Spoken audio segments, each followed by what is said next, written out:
Hello అందరికీ ఎలా ఉన్నారు? బాగున్నారా? నేను చాలా బాగున్నాను. ఇక్కడైతే అందరం కలిసి అయితే టెంపుల్‌కి వెళ్తున్నాం అనమాట. చాలా డేస్ అవుతున్నది. మా వారితో అదే చెప్పాను. అసలు విష్ణు పొట్టలో ఉన్నప్పుడు స్టార్ట్ చేశారండి అది కట్టడం అయితే ఇంకా అస్సలు కుదరలేదనమాట. ఇంకా వెళ్ళకూడదు అది ఇది అని రిస్ట్రిక్షన్స్ ఉంటాయి. అదంతా కంప్లీట్ అయిపోయి గుడి అయితే ఓపెన్ అయ్యి నాకు తెలిసి 1 ఇయర్ అయిపోయింది అనుకుంటా. అండ్ ఇక్కడికైతే నా పెళ్ళి తర్వాతనే వస్తున్నాను. అంతకుముందు అయితే నాకు ఈ టెంపుల్ కూడా తెలియదు నిజం చెప్పాలంటే. అండ్ చాలా బాగుందండి. ఎంత మంచిగా కట్టిండ్రంటే నాకైతే భలే నచ్చేసిందనమాట. పాతదానికి దీనికి చాలా తేడా ఉంది. ఇక్కడైతే వెంకటేశ్వర స్వామిని అయితే దర్శనం చేసుకున్నాం. తర్వాత ఇంకా సైడ్కి టెంపుల్స్ ఉన్నాయి. అవి కూడా చిన్న చిన్న టెంపుల్స్ అయితే చాలా బాగా కట్టారు. అండ్ దర్శనం చేసుకున్నాము, అర్చన కూడా చేయించుకున్నాం అనమాట. పూజారి అదే అడుగుతున్నాడు.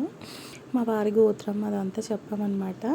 ఇంకా పిల్లలతో కూడా చాలా బాగా పూజ చేయించేసుకొని కాసేపు ఉన్నామన్నమాట. ఎక్కువసేపు ఉండలేము అండ్ లేట్ అయిపోయింది. మేము రీచ్ అయ్యేసరికి లేట్ అయిందనమాట. అండ్ ప్లేస్ ఎక్కడ మీకు తెలిస్తే గెస్ట్ చేసి కామెంట్ అయితే చేసేసేయండి. సబ్స్క్రైబ్ చేసుకోండి మర్చిపోకండి. అండ్ లైక్ చేయండి, షేర్ చేయండి, కామెంట్ కూడా చేయండి.